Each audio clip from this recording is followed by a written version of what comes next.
زرارہ رضی اللہ تعالی عنہ کو دعا فرماتے ہیں تو ان کے صاحبزادے عبد الرحمن نے پوچھا کہ ابا جان اذان ہوتی ہے آپ اسعد بن زرارہ کو دعا دیتے ہیں کیا بات ہے؟ تو فرمانے لگے کہ جمعے کی شروعات مدینہ المنورہ میں اسعد بن زرارہ نے کی اور ایک بکرا ذبح کر کے خوشی میں دعوت کا اہتمام کیا تھا اور اپنے باغ میں اس کا انتظام کیا تھا، اسی لیے ہم سعد بن زرارہ رضی اللہ تعالی عنہ کو اس طرح دعائیں دیتے ہیں۔ جمعے میں دو اذان ہوتی ہے، ایک اذان پہلے ایک اذان بعد میں۔ نبی محترم صلی اللہ علیہ وسلم کے زمانے میں جمعے کی ایک اذان ہوتی تھی اور وہ جب امام ممبر پہ چلا جائے اس کے بعد اذان ہوتی تھی، لیکن جیسے جیسے اسلام کی تعداد بڑھتی چلی گئی یعنی مسلمانوں کی، تو یہ دقت پیش آ گئی کہ لوگوں تک آواز پہنچانا مشکل ہو گیا۔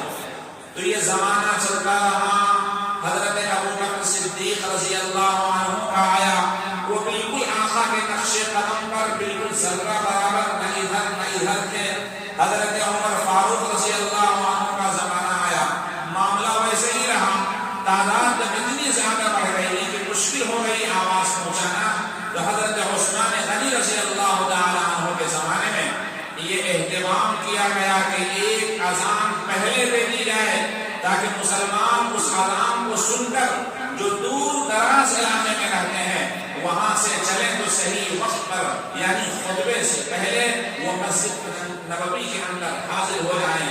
اور سکون و وقار کے ساتھ جمعے کا خطبہ سنیں جو پورے ہفتے کا ایک پلان ان کو دیا جاتا ہے، اس میں صحیح طور پر وہ شامل ہو سکیں۔ صحابہ کرام رضی اللہ عنہ کی موجودگی میں اس پر اتفاق ہو گیا، یعنی باجماع صحابہ اس دوسرے اذان کی شروعات ہوئی۔ صلی اللہ علیہ وسلم نے ارشاد فرمایا اذا خرج الامام فلا صلاة ولا کلام، جب امام منبر پہ آ جائے یعنی اس کے لیے نکلنے لگے تو فلا صلاة ولا کلام، نہ کوئی نماز ادا کرے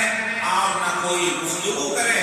بلکہ آداب وقار اور سکون کے ساتھ خطبے کو سماعت کرے۔ اسی لیے فقہاء نے لکھا ہے کہ اگر خطبے کے دوران کوئی کسی کام میں مشغول ہو جائے، مسجد میں بیٹھا ہو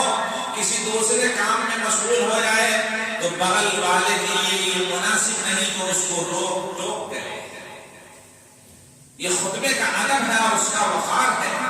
حضور پاک صلی اللہ علیہ وآلہ وسلم کے زمانے میں ایک واقعہ پیش آیا،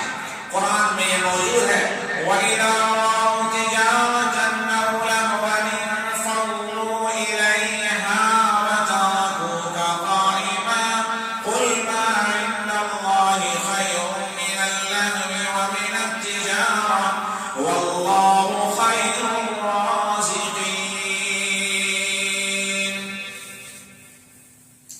واقعہ یوں تھا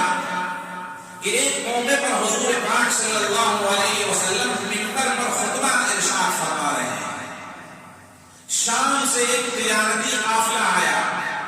جو قافلہ تمام طرح کی ضروریات کو لے کر آتا تھا، مدینے کے بازار میں اپنا سامان اتارتا تھا۔ صحابہ کرام رضی اللہ عنہم اس قافلے کے انتظار میں رہتے تھے۔ اتفاقاً وہ قافلہ اس دن شام سے جو آیا عین خطبے کے وقت آیا، ڈھول دھمال کی آواز آئی۔ صحابہ کرام رضی اللہ عنہ کو مسئلہ معلوم نہیں تھا، ایک نکلا، دو نکلا، تین، مسجد خالی ہو گئی۔ مسجد خالی ہو گئی، مفسرین نے لکھا ابو یعلا وغیرہ نے کہ سوائے 12 صحابہ رضی اللہ عنہ میں کوئی مسجد نبوی میں باقی نہ رہا۔ اللہ نے آسمان سے جبریل امین کو بھیجا اور نبی پاک صلی اللہ علیہ وسلم پر قرآن کی آیت اتار دی گئی وَإِذَا رَأَوْا تِجَارَةً أَوْ لَهْوًا انفَضُّوا إِلَيْهَا، کہ جب صحابہ نے دیکھا تجارت کو، اس کی آواز کو یا اور اس طرح کی دیگر چیزوں کو، کھیل ڈھول دھمال کو لہو کہتے ہیں، ہر اس چیز کو جو انسان کو اللہ کی یاد سے غافل کر دے، اس کو لہو کہتے ہیں۔ قرآن نے اپنا ایک خاص انداز استعمال کیا، تجارت انفضوا الیہا، یہ سب کے سب نکل کر چلے گئے اس کی طرف، وَتَرَكُوكَ قَائِمًا، اور اے میرے نبی محترم آپ کو تنہا کھڑا ہوا چھوڑ گئے، وَتَرَكُوكَ قَائِمًا،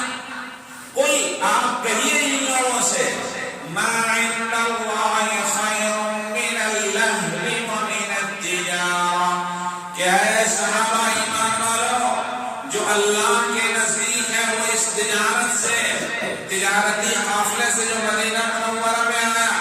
یا اس ڈھول بھال کی آواز سے بہتر ہے اللہ کے نزدیک جو چیزیں ہیں، واللہ خیر الرازقین، اور اللہ بہترین روزی دینے والوں میں سے ہے۔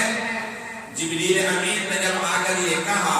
حضور محترم صلی اللہ علیہ وآلہ وسلم نے صحابہ کرام رضی اللہ عنہ کو جب یہ آیت سنائی تو وہ شرمندہ ہو گئے،